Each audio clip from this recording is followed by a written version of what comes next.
Things that you want to do every year with your TSP in the beginning of the year or the tail end of December. Number one, you want to examine what the max contribution is. Right now, as I speak to you, the max contribution is $1,038. Not $1,000, but $1,038. That's really important. You can enter it in on one line. This is if you are turning age 50 in the year that you're funding your TSP, then you can put in $1,038. Now, what if you're not going to turn 50 this year? Then your max funding is $788. You cannot do catch up, but you can do $788 a year. Why is this important? Because people with big TSPs are always max funding.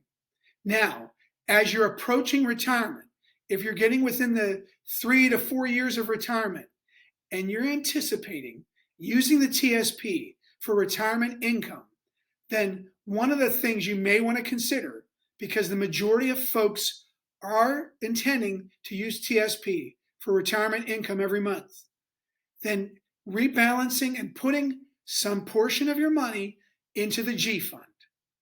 Now, I know as I record, the G fund's only returning 1.35 to 1.5%.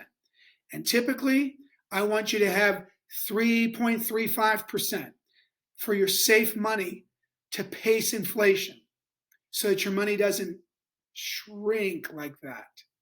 But lack of any other alternative, the G fund is a safe place to put your money in there. Now, one of the things that you want to consider, the second thing, besides max funding, is contribution allocation. That's your future contribution.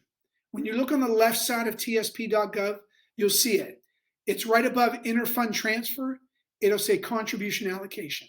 That's your amount you're contributing every 2 weeks. What are you putting it into? That's the place where you could be risk on. The C, the S fund, even a little bit in the I fund, because as the market goes down every 2 weeks, you're going to be buying on discount. As it goes up, you'll be taking advantage of dollar cost averaging. But as I said before, when you go at the beginning of the year, you may also want to consider, that's a third point, of pulling some money back and rebalancing into the G fund. Larger and larger amounts as you get closer to retirement. If you want alternatives to the G fund, we're here for you.